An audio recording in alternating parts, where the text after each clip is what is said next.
let me get back to the gun and finish this up. I just need to thank, I need to shout out the people who have influenced me. If you're not watching these people, they're at the top of my list so far. Um, there are so many other people out there um, that are worth watching, but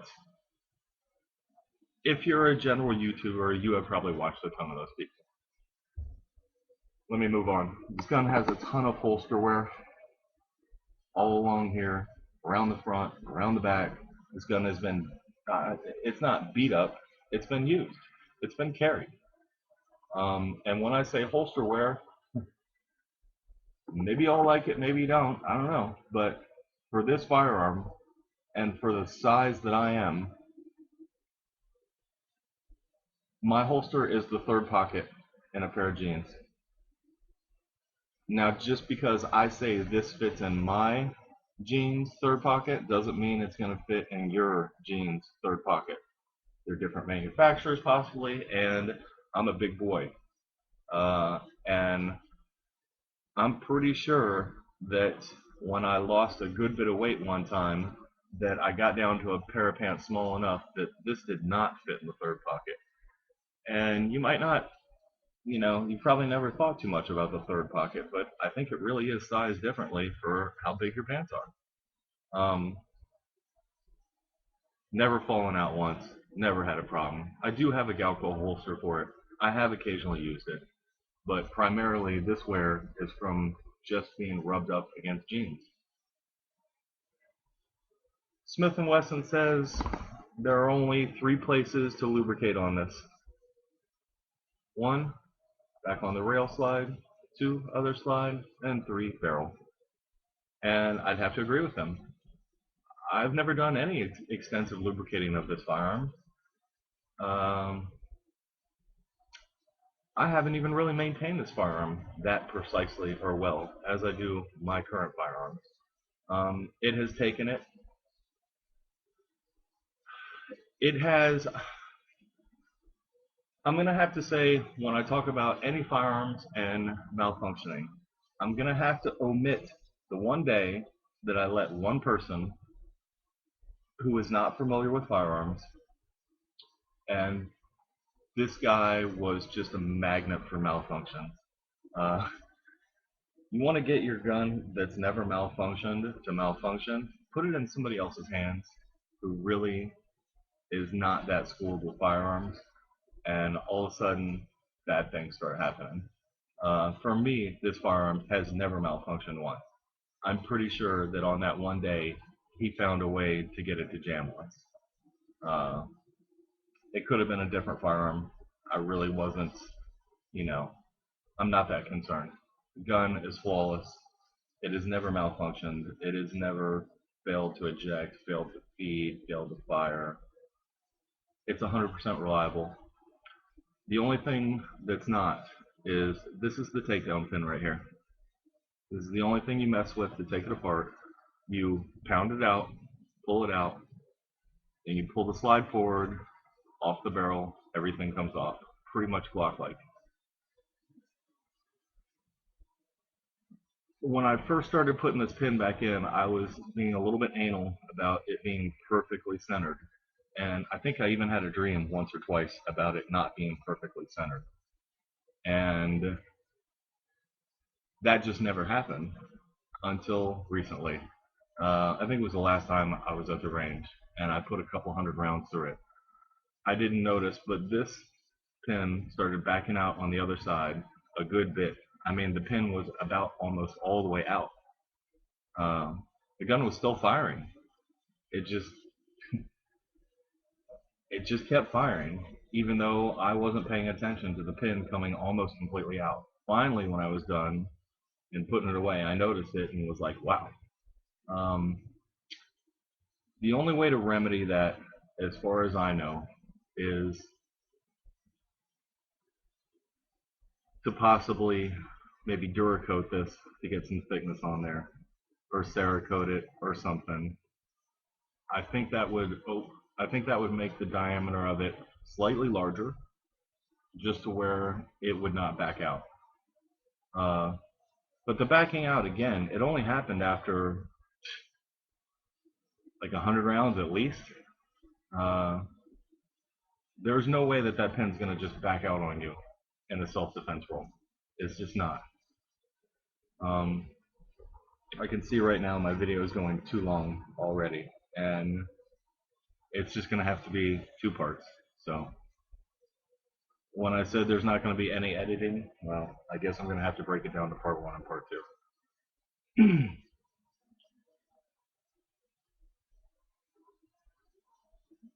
The bullets I use for it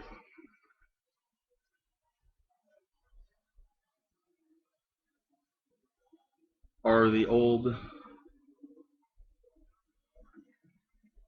serrated hollow points. I have two kinds. I don't think you could see in there well enough. These are the old, same thing as XTS, exactly the same. Talons, I guess, is what we used to call them. I don't know. Basically, I use the nastiest round I could find, and I still do, because it's a 380. We're pushing it there on self-defense. That's really as low as I would ever feel comfortable going. While I'm mentioning that now, I just broke out the manual. I don't know if I read it way back when or not, but it specifically says do not use plus P ammo in this firearm. Didn't know that. I've never put plus P ammo through it. Modern day 380 rounds with good hollow points, I don't think you need plus P. That's just my opinion, but I think it's, uh, you know, I think it'll do the job, especially now that I can hit what I'm aiming at. So let me go ahead and tie this up.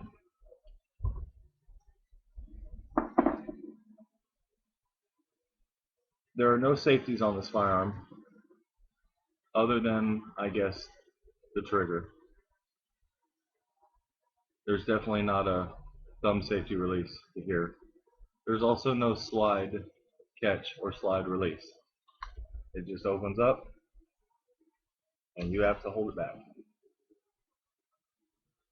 Um, the barrel is definitely not chrome lined. uh, I don't know what kind of steel it is. It's held up. I guess that's all that matters. And how many rounds have I put through this? Really? I've put more rounds through my guns in the last couple years than I've put through this thing in the last 20 years. Um, but altogether, it's had plenty of rounds through it. There's nothing wrong with this. It's going to hold up. And everything on it has been holding up. I'm happy with it. Um, I still use it today. I have plenty of other firearms that I have supposedly replaced this with and come back to it. Um, this is a great CCW. Absolutely great. Uh, it is light, very light. It is pretty darn thin. And it doesn't take up a lot of real estate. Um,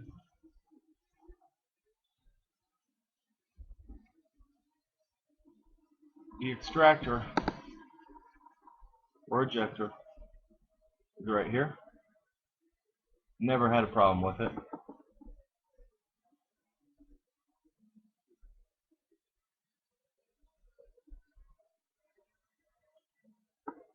These are the rail slides. And this is not going to be easy, but you can kind of see it right there. If you're looking for the sights, I think you need to call it a channel sight is what they call it because it's recessed in, and there's nothing adjustable. There's nothing to get in the way. A lot of people on modern reviews really don't like these. I don't have a problem with it. It just works. It definitely works at not snagging on anything, and it's not that I don't aim or use my sights at the range, especially I do, but you know, how important are sights? on a small defensive 380. You know. Let me go ahead and wrap this up, guys. This is again the Smith & Wesson model S&W 380 Sigma. When you hear Sigma, you're going to hear a lot of bad stuff. And a lot of the stuff is right, but most of it revolves around the trigger. And if you do a basic trigger job on this, it's going to transform this firearm. Now, I don't think you're going to see this firearm around very often. That's one of the reasons I'm doing the video on it now, is because when I looked it up originally, I think I only saw like a handful or less reviews on it. It's an interesting firearm. It's definitely still relevant. You will find this used in stores or maybe at gun shows. I don't think they make any Sigmas currently anymore. I could be wrong, but I definitely don't see anything like this. It shoots well. It carries well. I've been happy to own it. Came with a standard case, Smith & Wesson case. You know, $261 on sale. Don't forget, need extra magazines. You're going to pay more for them. It's just a part of life. Well, I guess that's about it. I can't think of too much more to say about this firearm. It's really simple, efficient, and easy. You'll see it out there occasionally. If you guys have any questions about this firearm, I'd be more than happy to answer them. Just leave a comment. Let me know what your questions are, and I promise I'll get back to you quick. Thanks everybody for tuning in to Rum's Living channel. Have a great day.